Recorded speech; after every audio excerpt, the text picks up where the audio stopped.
کیونکہ معاملہ کی حقیقت کا براہ راست علم اس کو نہیں ہو سکتا، اور شہادتوں کی بنیاد پر جو رائے قائم ہوتی ہے وہ زیادہ تر یقین پر نہیں بلکہ ظن غالب پر مبنی ہوتی ہے۔ اس طرح بکثرت معاملات میں جہاں کوئی نہ کوئی فیصلہ کرنا ضروری ہوتا ہے اور حقیقت کا علم حاصل ہونا ممکن نہیں ہوتا، انسان کے لیے گمان کی بنیاد پر ایک رائے قائم کرنے کے سوا کوئی چارہ نہیں ہے۔ گمان کی ایک تیسری قسم وہ ہے جو اگرچہ ہے تو بدگمانی مگر جائز نوعیت کی ہے اور اس کا شمار گناہ میں نہیں ہو سکتا۔ مثلا کسی شخص یا گروہ کی سیرت و کردار میں یا اس کے معاملات اور طور طریقوں میں ایسی واضح علامات پائی جاتی ہوں جن کی بنا پر وہ حسن ظن کا مستحق نہ ہو اور اس سے بدگمانی کرنے کے لیے معقول وجہ موجود ہو، ایسی حالت میں شریعت کا مطالبہ یہ ہرگز نہیں ہے کہ آدمی سادہ لوہی برت کر ضرور اس سے حسن ظن ہی رکھے، لیکن اس جائز بدگمانی کی آخری حد یہ ہے کہ اس کی امکانی شر سے بچنے کے لیے بس احتیاط سے کام لینے پر اکتفا کیا جائے، اس سے آگے بڑھ کر محض گمان کی بنا پر اس کے خلاف کوئی کارروائی کر بیٹھنا درست نہیں ہے۔ چوتھی قسم کا گمان جو در حقیقت گناہ ہے وہ یہ ہے کہ آدمی کسی شخص سے بلا سبب بدگمانی کرے یا دوسروں کے متعلق رائے قائم کرنے میں ہمیشہ بدگمانی ہی سے ابتدا کیا کرے، یا ایسے لوگوں کے معاملے میں بدظنی سے کام لے جن کا ظاہر حال یہ بتا رہا ہو کہ وہ نیک اور شریف ہے۔ اس طرح یہ بات بھی گناہ ہے کہ ایک شخص کے کسی قول یا فعل میں برائی اور بھلائی کا یکساں احتمال ہو اور ہم محض سوء ظن سے کام لے کر اس کو برائی ہی پر محمول کریں۔ مثلا کوئی بھلا آدمی کسی محفل سے اٹھتے ہوئے اپنے جوتے کے بجائے کسی اور کا جوتا اٹھا لے اور ہم یہ رائے قائم کر لیں کہ ضرور اس نے جوتا چرانے ہی کی نیت سے یہ حرکت کی، حالانکہ یہ فعل بھولے سے بھی ہو سکتا ہے اور اچھے احتمال کو چھوڑ کر برے احتمال کو اختیار کرنے کی کوئی وجہ بدگمانی کے سوا نہیں ہے۔ اس سے تجزیے سے یہ بات واضح ہو جاتی ہے کہ گمان بجائے خود کوئی ممنوع چیز نہیں ہے بلکہ بعض حالات میں وہ پسندیدہ ہے، بعض حالات میں ناگزیر ہے اور بعض حالات میں ایک حد تک جائز اور اس سے آگے ناجائز ہے، اور بعض حالات میں بالکل ہی ناجائز ہے۔ سیاست بنا پر یہ نہیں فرمایا گیا کہ گمان سے یا بدگمانی سے مطلقاً پرہیز کرو، بلکہ فرمایا یہ گیا ہے کہ بہت زیادہ گمان کرنے سے پرہیز کرو۔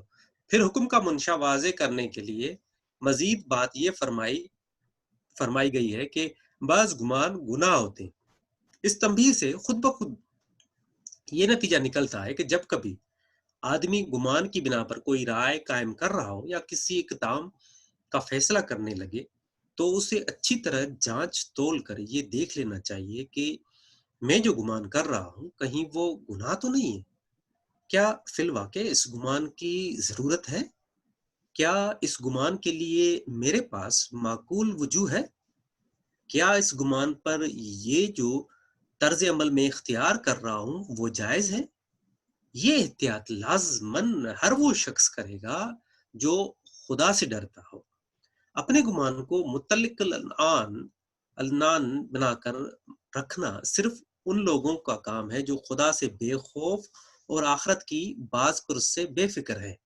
جزاک اللہ خیر حفیظ بھائی کے بعد میں رضا بھائی سے درخواست کروں گا کہ جو اگلا ہے تجسس نہ کرو، اس کی تشریح آپ پڑھیں، حاشیہ نمبر 25۔ بسم اللہ الرحمن الرحیم۔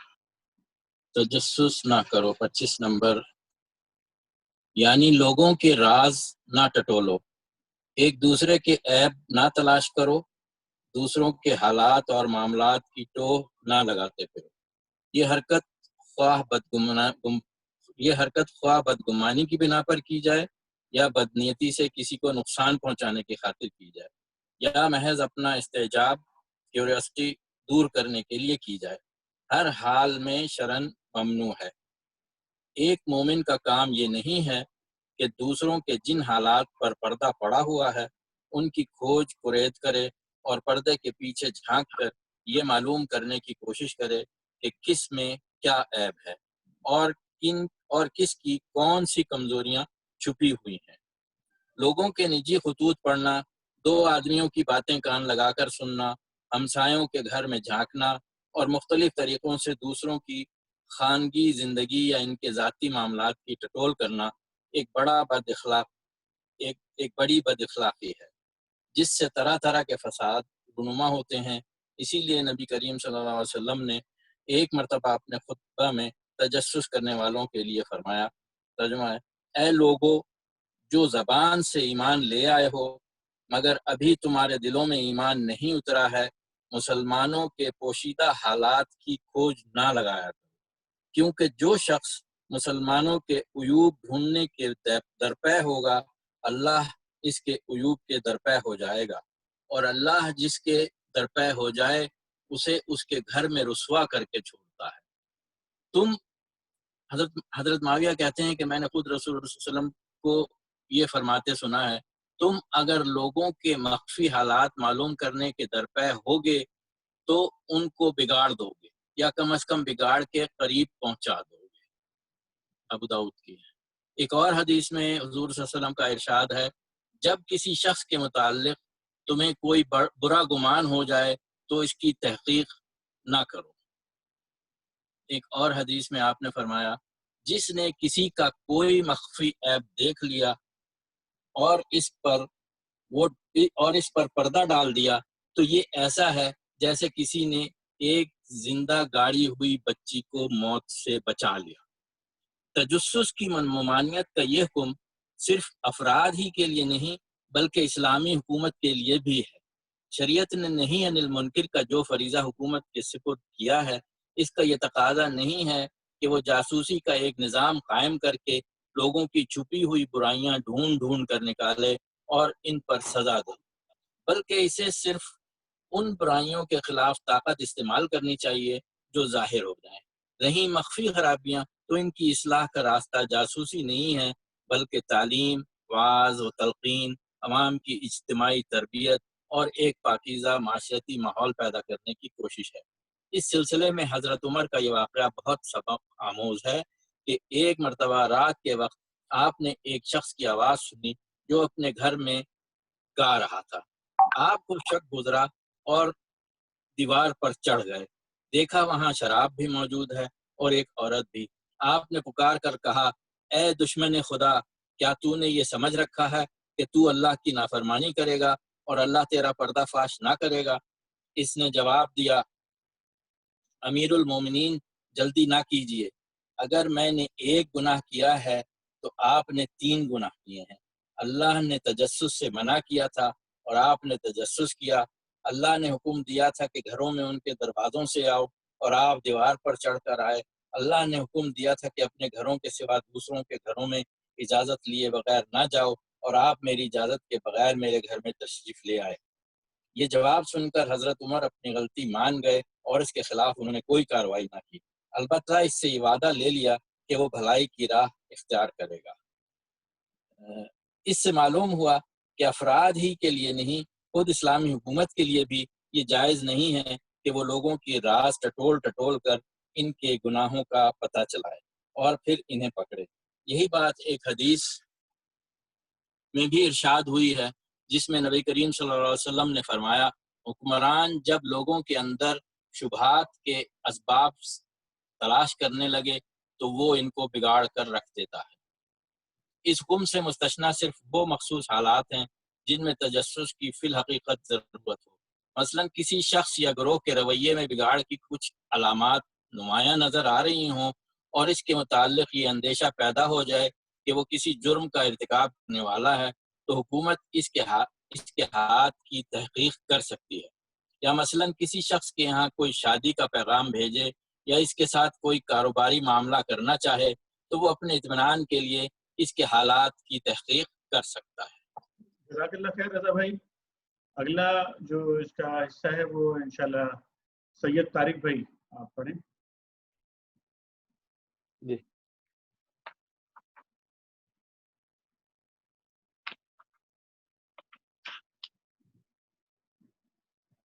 اور تم میں سے کوئی کسی کی غیبت نہ کرے۔ حاشیہ نمبر 26۔ غیبت کی تعریف یہ ہے کہ آدمی کسی شخص کے پیٹھ پیچھے اس کے متعلق ایسی بات کہے جو اگر اسے معلوم ہو تو اس کو ناگوار گزرے۔ یہ تعریف خود رسول اللہ صلی اللہ علیہ وسلم سے منقول ہے۔ حضرت ابو ہریرہ رضی اللہ تعالی عنہ کی روایت جسے مسلم، ابو داؤد، ترمذی، نسائی اور دوسرے محدثین نے نقل کیا ہے، اس میں حضور صلی اللہ علیہ وسلم نے غیبت کی یہ تعریف بیان فرمائی ہے۔ ترجمہ: غیبت یہ ہے کہ تو اپنے بھائی کا ذکر اس طرح کرے جو اسے ناگوار ہو۔ عرض کیا گیا کہ اگر میرے بھائی میں وہ بات پائی جاتی ہو جو میں کہہ رہا ہوں تو اس صورت میں آپ کا کیا خیال ہے؟ فرمایا اگر اس میں وہ بات پائی جاتی ہو تو نے اس کی غیبت کی، اور اگر اس میں وہ موجود نہ ہو تو نے اس پر بہتان لگایا۔ ایک دوسری روایت جو امام مالک نے موطا میں حضرت مطلب بن عبداللہ سے نقل کی ہے، اس کے الفاظ یہ ہیں: ایک شخص نے رسول اللہ صلی اللہ علیہ وسلم سے پوچھا غیبت کیا ہے؟ آپ صلی اللہ علیہ وسلم نے فرمایا یہ کہ تو کسی شخص کا ذکر اس طرح کرے کہ وہ سنے تو اسے ناگوار ہو۔ اس نے عرض کیا یا رسول اللہ صلی اللہ علیہ وسلم، اللہ اگرچہ میری بات حق ہو۔ آپ صلی اللہ علیہ وسلم نے جواب دیا اگر تیری بات باطل ہو تو یہی چیز پھر بہتان ہے۔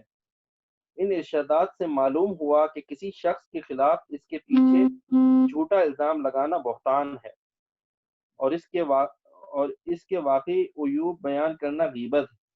یہ فعل خواہ صریح الفاظ میں کیا جائے یا اشارہ اور کنایہ میں بہر صورت حرام ہے۔ اس طرح یہ فعل خواہ آدمی کی زندگی میں کیا جائے یا اس کے مرنے کے بعد، دونوں صورتوں میں اس کی حرمت یکساں ہے۔ ابو داؤد کی روایت ہے کہ معاذ بن مالک السلمہ کو جب زنا کے جرم میں رجم کی سزا دی گئی تو نبی صلی اللہ علیہ وسلم نے راہ چلتے ایک صاحب کو اپنے دوسرے ساتھی سے یہ کہتے سن لیا کہ اس شخص کو دیکھو، اللہ نے اس کا پردہ ڈھانک دیا تھا مگر اس کے نفس نے اس کا پیچھا نہ چھوڑا جب تک یہ کتے کی موت نہ مار دیا گیا۔ کچھ دور آگے جا کر راستے میں ایک گدھے کی لاش سڑتی ہوئی نظر آئی۔ حضور صلی اللہ علیہ وسلم رک گئے اور ان دونوں اصحاب کو بلا کر فرمایا اتریے اور اس گدھے کی لاش تناول فرمائیے۔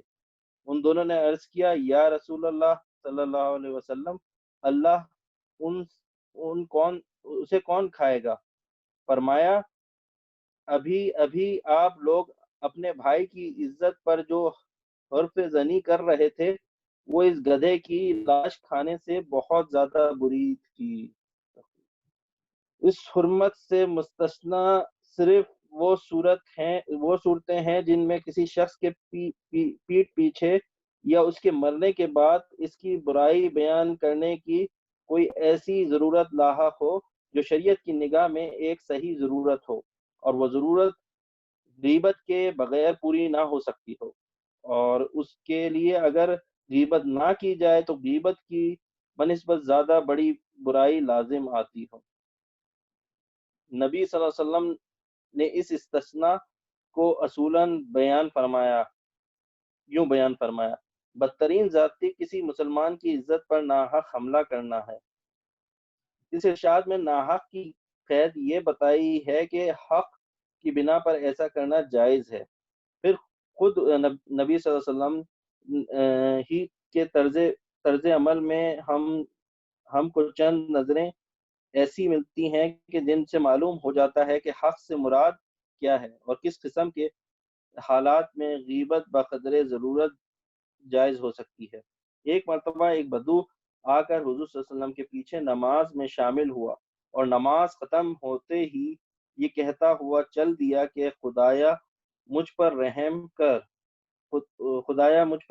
اور محمد صلی اللہ علیہ وسلم پر اور ہم دونوں کے سوا کسی کو اس رحمت میں شریک نہ کر۔ حضور صلی اللہ علیہ وسلم نے صحابہ کرام رضی اللہ عنہم سے فرمایا تم لوگ کیا کیا کہتے ہو، یہ شخص زیادہ نادان ہے یا اس کا اونٹ؟ تم نے سنا نہیں کہ یہ کیا کہہ رہا تھا؟ یہ ابو داؤد۔ یہ بات حضور صلی اللہ علیہ وسلم کو اس کے پیٹھ پیچھے کہنی پڑی کیونکہ وہ سلام پھیرتے ہی جا چکا تھا۔ اس نے چونکہ حضور صلی اللہ علیہ وسلم کی موجودگی میں ایک بہت غلط بات کہہ دی تھی اور آپ صلی اللہ علیہ وسلم اس پر خاموش رہ جانا کسی شخص کو اس غلط فہمی میں ڈال سکتا تھا کہ ایسی بات کہنا کسی درجے میں جائز ہو سکتا ہے، اس لیے ضروری تھا کہ آپ صلی اللہ علیہ وسلم اس کی تردید فرمائیں۔ ایک خاتون فاطمہ بنت قیس کو دو صاحبوں نے نکاح کا پیغام دیا، ایک حضرت معاویہ رضی اللہ تعالیٰ عنہ، دوسرے حضرت ابو الجہم۔ انہوں نے آ کر حضور صلی اللہ علیہ وسلم سے مشورہ طلب کیا۔ آپ صلی اللہ علیہ وسلم نے فرمایا معاویہ مفلس ہیں اور ابو الجہم بیویوں کو بہت مارتے پیٹتے ہیں، بخاری و مسلم۔ یہاں ایک خاتون کے لیے مستقبل کی زندگی کا مسئلہ درپیش تھا اور حضور صلی اللہ علیہ وسلم سے انہوں نے مشورہ طلب کیا تھا۔ اس حالت میں آپ صلی اللہ علیہ وسلم نے ضروری سمجھا کہ دونوں صحابوں کی جو کمزوریاں آپ صلی اللہ علیہ وسلم کے علم میں ہیں وہ انہیں بتا دیں۔ ایک روز حضور صلی اللہ علیہ وسلم حضرت عائشہ رضی اللہ تعالیٰ عنہ کے یہاں تشریف فرما تھے۔ ایک شخص نے آ کر ملاقات کی اجازت طلب کی۔ حضور صلی اللہ علیہ وسلم نے فرمایا کہ یہ اپنے قبیلے کا بہت برا آدمی ہے۔ پھر آپ صلی اللہ علیہ وسلم باہر تشریف لے گئے اور اس سے بڑی نرمی کے ساتھ بات کی۔ گھر میں واپس تشریف لائے تو حضرت عائشہ رضی اللہ تعالیٰ عنہ نے عرض کیا آپ صلی اللہ علیہ وسلم نے تو اس سے بڑی اچھی طرح گفتگو فرمائی، حالانکہ باہر جاتے ہوئے آپ صلی اللہ علیہ وسلم نے اس کے متعلق وہ کچھ فرمایا تھا۔ جواب میں آپ صلی اللہ علیہ وسلم نے فرمایا خدا کے نزدیک قیامت کے روز بدترین مقام اس شخص کا ہوگا جس کی بدزبانی سے ڈر کر لوگ اس سے ملنا جلنا چھوڑ دیں، بخاری و مسلم۔ اس واقعے پر غور کیجئے تو معلوم ہوگا کہ حضور صلی اللہ علیہ وسلم نے اس شخص کے متعلق بری رائے رکھنے کے باوجود اس کے ساتھ اچھی طرح بات چیت تو اس لیے کی کہ آپ صلی اللہ علیہ وسلم کا اخلاق اسی کا تقاضا کرتا تھا، لیکن آپ صلی اللہ علیہ وسلم کو یہ اندیشہ ہوا کہ آپ صلی اللہ علیہ وسلم کے گھر والے آپ صلی اللہ علیہ وسلم کو اس سے مہربانی برتتے دیکھ کر کہیں اسے آپ صلی اللہ علیہ وسلم کا دوست نہ سمجھ لیں اور بعد میں کسی وقت وہ اس کا ناجائز فائدہ نہ اٹھائے۔ اس لیے آپ صلی اللہ علیہ وسلم نے حضرت عائشہ رضی اللہ تعالیٰ عنہ کو خبردار کیا کہ وہ اپنے قبیلے کا بہت برا آدمی ہے۔ ایک موقع پر حضرت ابو سفیان رضی اللہ تعالیٰ عنہ کی بیوی ہند رضی اللہ تعالیٰ عنہ بنت عتبہ نے آ کر حضور صلی اللہ علیہ وسلم سے عرض کیا کہ ابو سفیان ایک بخیل آدمی ہے، مجھے اور میرے بچوں کو اتنا نہیں دیتے جو ضروریات کے لیے کافی ہو، بخاری و مسلم۔ بیوی کی طرف سے شوہر کی غیر موجودگی میں یہ شکایت اگرچہ غیبت تھی مگر حضور صلی اللہ علیہ وسلم نے اس کو جائز رکھا، کیونکہ مظلوم کو یہ حق پہنچتا ہے کہ ظلم کی شکایت کسی ایسے شخص کے پاس لے جائے جو اس کو رفع کرا سکتا ہو۔ سنت رسول صلی اللہ علیہ وسلم کی ان نظیروں سے استفادہ کر کے فقہاء و محدثین نے یہ قاعدہ اخذ کیا ہے کہ غیبت صرف اس صورت میں جائز ہے جبکہ ایک صحیح یعنی شرعاً صحیح غرض کے لیے اس کی ضرورت ہو اور وہ ضرورت اس کے بغیر پوری نہ ہو سکتی ہو۔ پھر اس قاعدے پر بنا رکھتے ہوئے علماء نے غیب کی حسب ذیل صورتیں جائز قرار دی ہیں۔ نمبر 1، ظالم کے خلاف مظلوم کی شکایت ہر اس شخص کے سامنے جس سے وہ یہ توقع رکھتا ہو کہ وہ ظالم کو دفع کرنے کے لیے کچھ کر سکتا ہو۔ نمبر 2، اصلاح کی نیت سے کسی شخص یا گروہ کی برائیوں کا ذکر ایسے لوگوں کے سامنے جن سے یہ امید ہو کہ وہ ان برائیوں کو دور کرنے کے لیے کچھ کر سکیں گے۔ نمبر 3، استفتاء کی غرض سے کسی مفتی کے سامنے صورت واقعہ بیان کرنا جس میں کسی شخص کے کسی غلط فعل کا ذکر آ جائے۔ نمبر 4، لوگوں کا کسی شخص یا اشخاص کے شر سے خبردار کرنا تاکہ وہ اس کے نقصان سے بچ سکیں، مثلا راویوں، گواہوں اور مصنفین کی کمزوریاں بیان کرنا بالاتفاق جائز ہی نہیں واجب ہے، کیونکہ اس کے بغیر شریعت کو غلط روایتوں کی اشاعت سے، عدالتوں کو بے انصافی سے اور عوام یا طالبان علم کو گمراہیوں سے بچانا ممکن نہیں ہے۔ یا مثلا کوئی شخص کسی سے شادی بیاہ کا رشتہ کرنا چاہتا ہو، یا کسی کے پڑوس میں مکان لینا چاہتا ہو، یا کسی سے شرکت کا معاملہ کرنا چاہتا ہو، یا کسی کو اپنی امانت سونپنا چاہتا ہو اور آپ سے مشورہ لے، تو آپ کے لیے واجب ہے کہ اس کا عیب و ثواب اسے بتا دیں تاکہ نوافیت میں وہ دھوکہ نہ کھائے۔ نمبر 5، ایسے لوگوں کے خلاف اعلان آواز بلند کرنا اور ان کی برائیوں پر تنقید کرنا جو فسق و فجور پھیلا رہے ہوں، یا بدعت اور گمراہیوں کی اشاعت کر رہے ہوں، یا خلق خدا کو بے دینی اور ظلم و جور کے فتنوں میں مبتلا کر رہے ہوں۔ نمبر 6، جو لوگ کسی برے لقب سے اس قدر مشہور ہو چکے ہوں کہ وہ اس لقب کے سوا کسی اور لقب سے پہچانے نہ جا سکتے ہوں، ان کے لیے وہ لقب استعمال کرنا بغرض تعریف نہ کہ بغرض تنقیص۔ تفصیل کے لیے ملاحظہ ہو فتح الباری جلد 10، ریاض الصالحین کا ترجمہ، احکام القرآن، جساس روح المعانی، ان مستثنی صورتوں کے ماسوا پیچھے کسی کی بدگمانی کرنا مطلقاً حرام ہے۔ یہ بدگوئی کرنا، یہ بدگوئی اگر سچی ہو تو غیبت ہے، جھوٹی ہو تو بہتان ہے، اور دو آدمیوں کو لڑانے کے لیے ہو تو چغلی ہے۔ شریعت ان تینوں چیزوں کو حرام کرتی ہے۔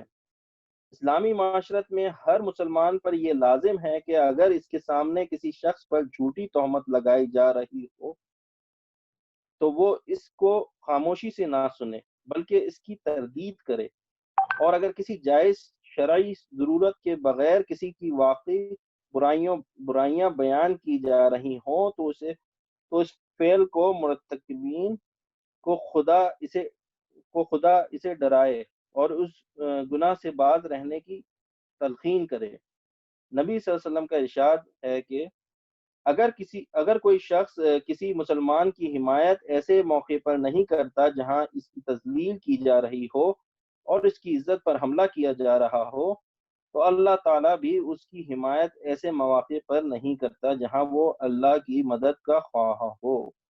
اور اگر کوئی شخص کسی مسلمان کی حمایت ایسے موقع پر کرتا ہے جہاں اس کی عزت پر حملہ کیا جا رہا ہو اور اس کی تذلیل اور توہین کی جا رہی ہو، تو اللہ عز و جل اس کی مدد ایسے مواقع پر کرتا ہے جہاں وہ چاہتا ہے کہ اللہ اس کی مدد کرے۔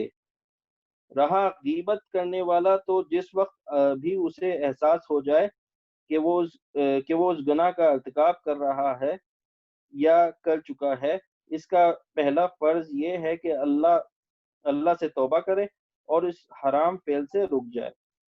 اس کے بعد دوسرا فرض اس پر یہ عائد ہوتا ہے کہ حتی الامکان اس کی تلافی کرے۔ اگر اس نے کسی مرے ہوئے آدمی کی غیبت کی ہو تو اس کے حق میں کثرت سے دعائے مغفرت کرے۔ اگر کسی زندہ آدمی کی غیبت کی ہو اور وہ خلاف واقعہ بھی ہو تو ان لوگوں کے سامنے اس کی تردید کرے جن کے سامنے وہ پہلے یہ بہتان تراشی کر چکا ہے، اور اگر سچی غیبت کی ہو تو آئندہ پھر کبھی اس کی برائی نہ کرے اور اس شخص سے معافی مانگے جس کی اس نے برائی کی تھی۔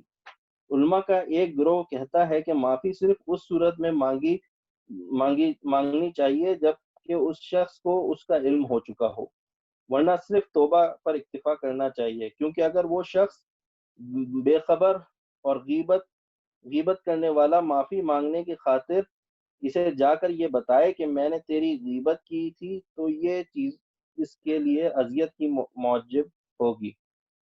جزاک اللہ خیر طارق بھائی، بہت تفصیل سے ہمارے سامنے جو ہے وہ غیبت کے حوالے سے پورا ڈسکشن آیا ہے۔ یہ بھی کنٹینیو کرے گا جو اگلا حاشیہ ہے 27 اس پر بھی۔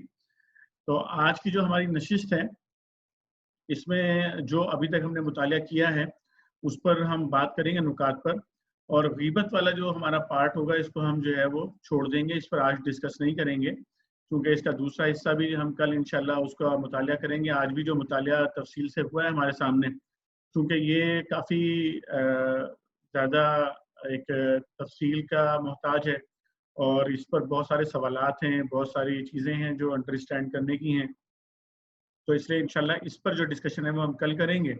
اس سے پہلے جو نکات ہم نے جو ہے پڑھے ہیں آج، ان پر ابھی ہم تبادلہ خیال کریں گے تھوڑی دیر کے بعد، لیکن اس سے قبل جو ہے وہ اب ہم جو آج ہم نے مطالعہ کیا ہے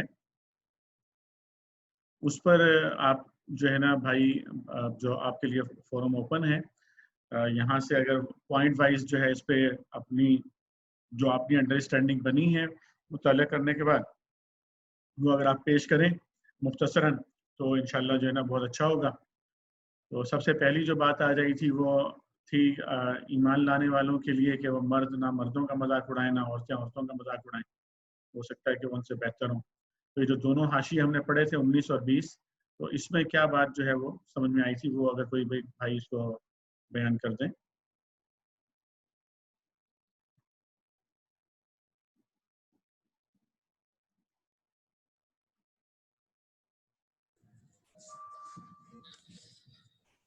بسم اللہ الرحمن الرحیم۔ مذاق اڑانے کا اس میں یہ ہے کہ جو مذاق دوسرے کا اڑا رہا ہوتا ہے اصل میں وہ دو چیزوں کا ارتکاب کر رہا ہوتا ہے۔ ایک تو وہ دوسرے کو حقیر سمجھ رہا ہوتا ہے جو کہ ایک الگ سے بہت بری برائی ہے، اور دوسرا وہ اپنا ایک کبر بھی شو کر رہا ہو کہ میں تم سے بہتر ہوں۔ اور اس میں حدیث بھی ہے کہ اگر کسی کے دل میں رائی کے برابر بھی کبر ہوگا تو وہ جنت میں نہیں جائے گا۔ تو یہ دونوں چیزیں جو ہیں وہ اس وقت وہ اس کا ارتکاب کر رہا ہوتا ہے۔ تو اس لیے پھر اس کے بعد مردوں کے ساتھ اور عورتوں دونوں کی الگ الگ بات کی کہ وہ ابھی ہم نے پڑھا، تو اس کا وہ اس لیے تھا کہ اسلام جو ہے وہ یہ ایکسپیکٹ ہی نہیں کرتا کہ مرد اور عورت کہیں اکٹھے بیٹھے ہوں اور ایک دوسرے کا مذاق اڑا رہے ہوں، تو اس لیے دونوں کا الگ الگ ذکر کیا کہ مرد مردوں کا مذاق نہ اڑائیں اور عورتیں عورتوں کا مذاق نہ اڑائیں۔ اور مذاق اڑانے سے کیا مراد ہے؟ مذاق اڑانے سے وہ کسی کی تحقیق کرنا، اس کی ظاہری حالت کا کوئی نقص بیان کرنا، اس کا لقب ڈال دینا، نقل اتارنا، اشارے کرنا، لباس پر ہنسنا، یہ نقص یا کوئی عیب اس طرف تو لوگوں کی توجہ دلانا کہ وہ لوگ ہنسے مذاق اڑائیں اس کا، یہ ساری چیزیں اس میں شامل ہیں۔ طارق بھائی نے بڑا اچھا اس کا جو ہے وہ تجزیہ ہمارے سامنے پیش کر دیا ہے کہ اس کے اندر جو ہے بنیادی طور پر اپنی بڑائی اور دوسرے کی تحقیر، یہ ایک جو ہے نا اس کے اندر جو نفسیاتی جو کیفیت ہوتی ہے وہ یہ ہوتی ہے کہ انسان کے اندر چھپا ہوا ایک تکبر، غرور، کبر ہوتا ہے جس میں وہ اپنی بڑائی شو کرنے کے لیے دوسرے کو حقیر کسی طریقے سے جو ہے وہ شو کروانا چاہ رہا ہوتا ہے، تو یہ چیز ہوتی ہے جو کہ مذاق اڑانے کا باعث بنتی ہے۔ کوئی اور بھائی اس پر کچھ کہنا چاہیں؟ اور اگلا نقطہ بھی ہم ساتھ ہی لے لیتے ہیں کہ ایک دوسرے پر تعان نہ کرو۔ جی، مذاق کے اڑانے کے سلسلے میں جیسے ایک صرف جملہ کہوں گا کہ اگر ہم غور کریں تو جو قصہ آدم و ابلیس ہے اس میں بھی اسی بات کی وہ ملتی ہے۔ مثال کے شیطان نے